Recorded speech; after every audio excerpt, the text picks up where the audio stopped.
Hi everyone. So with this one is when I could go truly mad. So yeah, the talk is gonna be on anime, and yeah, anime and manga is very, very, very crazy, very cool, very informative, very groundbreaking, very thought provoking, very, very deep, and sometimes very, very damn silly. Um, it can be all of that and more. So yeah, with anime, ever since I was a kid, been watching it, and was very very young as well. I used to watch a lot of anime. Sometimes with my brother, I was watching Naruto. That's an OG anime, and there's just too many in my mind now. Obviously, got the big three. My brother liked Bleach. I liked Naruto, and eventually I got into One Piece. I think One Piece was on like episode 450 when I started it, and I eventually caught up. I think within like a month or a month and a half. And now most people that know about One Piece know that it's on like 1,000 plus episodes, which I'm caught up on as well. There's not many anime that I watch that I also read the manga for. When I was younger, I never really got too deeply into like reading manga specifically. So I'll just be an anime guy, and eventually, like I started to really crave more information and more lore about the anime I was watching. So I said, "Yo, the manga's there," and I was able to get access to it. So I still wasn't a big fan of it, a big fan of like reading the manga, because I kind of didn't want to get spoiled when the anime did eventually come out. And also, I just, to be honest, just love the animation in general. I just love video format. So I, I just prefer the anime, and I always have. But certain anime were just so good. I was like, I need to read the manga, and unfortunately, a lot of anime fans would know as well. Like sometimes the show is so great, but it only has like one season, only has like two seasons, and sometimes like what's it called? The Devil's a Part Timer. That's a good anime as well. I think it's like an isekai anime, and that came back for a second season after like 8 years. But in between those 8 years, you got some people that'll be like, "Yeah, it's coming back. Yeah, it'll come back," and then some people are like, "Nah, I ain't coming back." And then we have the reports like it could come back or it's not gonna come back, and sometimes things change really quickly, or sometimes they never change at all. And for political reasons or financial reasons, and sometimes reasons will never be made aware to. So you kind of just have to go with it. That's kind of what the manga is for, um, or the anime is for, to be honest. Like the anime is there really and truly at its core value to just promote the manga, and it helps the mangaka, it helps the people involved in making the great story. So you always want to try and support them if you can. So I hear it, I do hear it. When they don't bring back another season, but you do what you can to support the mangaka. And now you have things like manhwa and all of that. I'm not too well versed in all of that, but there's been some great anime that's come out from manhwa, and I think manhwa is like web based manga, not like from a specific person, like in a studio. Actually, I don't even know. Let me not even go into detail about that. And I haven't fully done my due diligence, so I'm not trying to spread misinformation and all that, but just excited about all these different things. So yeah, with anime, manga, all of that stuff, um, I could definitely be rambling for hours, hours and hours. So yeah, just to list off a few now.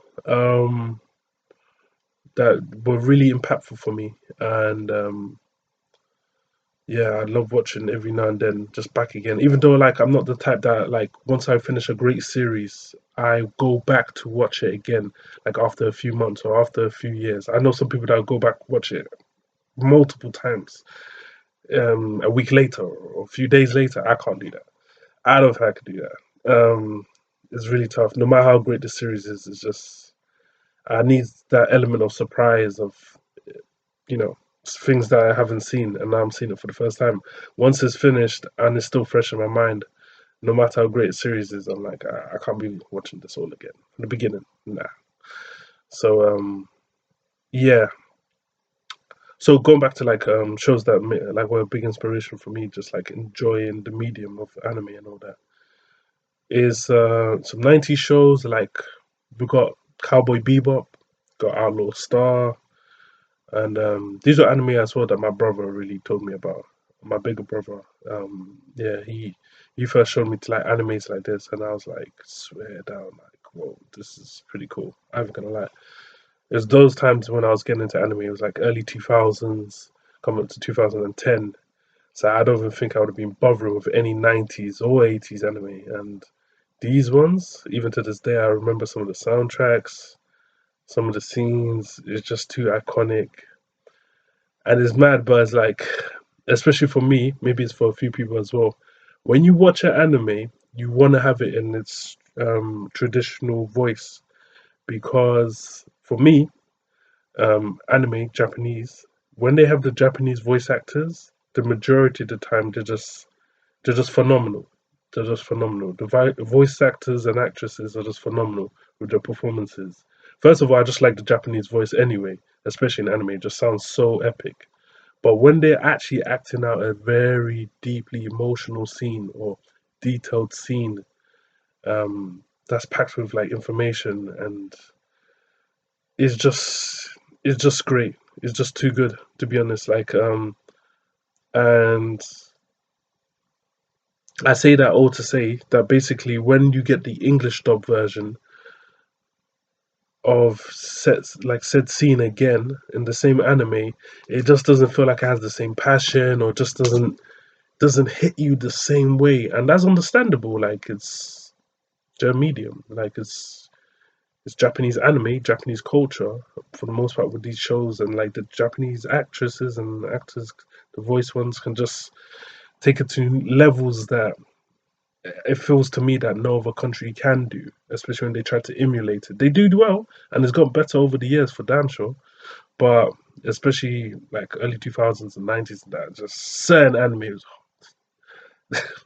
And let me not even get into that. Like, there's no need for there's no need for that for me to be too disrespectful. But I said some of the English voice actors from back in those days in the anime was atrocious. It was damn near a parody. You're like, what the hell am I listening to right now? It's not. This person is not capturing the energy, the emotion, none of that. But yeah. Anyway, we've come a long way since then, and yeah. So basically, I say that point to basically give a reference for the fact that if I was to watch an older anime from the 90s and the early 2000s, and I watched it in English and I preferred the English dub, to me, that just showed that the English voice actors and voice actresses did a phenomenal job. It just, it was so good that now it almost doesn't even feel right to listen to it in Japanese voice actors and voice actresses' voices because it's just like the English dub was just so phenomenal. So that's when I really enjoyed the anime, and the English dub was so good that I had to watch in it. Like I just overlooked the Japanese voice. That's when it really showed to me, like, yo, phenomenal job here all around, both the storytelling and the voice acting. So good examples of that for me is definitely Cowboy Bebop, definitely Death Note, definitely. I mean Outlaw Star as well. These are some animes that I barely even remember the Japanese voice acting for them. And if I was to hear it, it probably would even sound weird now. That's how great the English dub was, and these are rare. It's to me is rare when the English dub is just superior to the Japanese voice acting because just nine times out of 10, maybe more, like somehow, it's just the Japanese voice acting is phenomenal for the best animes that I've watched. So when an English one is up there, when the English one is chosen and is good, I have to give like massive props for that. And it always sticks out with me, no matter how long time has elapsed. It's just yeah, certain ones like Cowboy Bebop and Death Note will always stick out to me for like to the end of time. And And there's some sleeper animes as well out there. There's like some really crazy ones, but ones that I'll just mention for now. Um, I really wish I had another season, but I've kind of done my research and understand why certain ones might not have another season. So you just have to deal with it. Um, No Game, No Life. Definitely. I wish. Batum. That's another one. That would have been epic. Um, Claymore. Claymore. Epic one as well. Definitely Claymore. Um, Also, yeah, there's definitely a few more. Way more. Way more. I thought I remembered them in my mind right now, but it's not coming to me. But those are just there to name a few. And some of the genre of like anime that I love the most is like isekai. Obviously shonen is always going to be up there, but seinen is epic. Like seinen has given us some great anime, like or great anime existed within that category, like Attack on Titan, and I'll say Psychopaths. Psychopaths is in there. But then shonen, you got some legendary anime like Hunter x Hunter, One Piece, of course, Naruto. Um, and you got some psychologically thrilling, thought provoking, and anime like Monster, and yeah, even Frieren. Frieren is a recent one as well, and that's really seen as a classic. And to me, that was a tremendously great anime. Um, but yeah, there's so many. There's just so many, and definitely gonna go into detail all of those in the future. But yeah, anime is my thing, and recently beginning to reading some manga here and there. But I know I think I'll always hold off on it just to really enjoy the manga as much as I can. The anime as much as I can, and then eventually, maybe one day, if I know that the anime is fully done, it may never come back, or I just can't wait for the next season if they do it seasonally, then at least I know the manga option is always there. Yeah. And, rest in peace, the manga called Berserk. And I think the manga called Dragon Ball Z.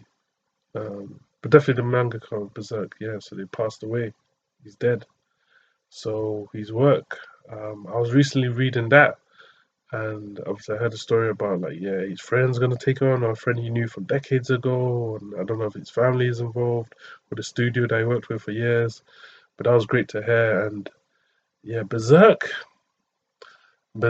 is a tough anime. Berserk is seinen for sure to me. I think it is categorized as seinen.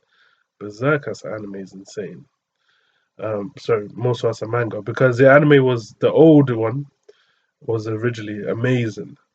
The CGI one in recent times, I don't know about that. I know after I read about the manga, when I also after I read the manga, I was like, what the hell was this?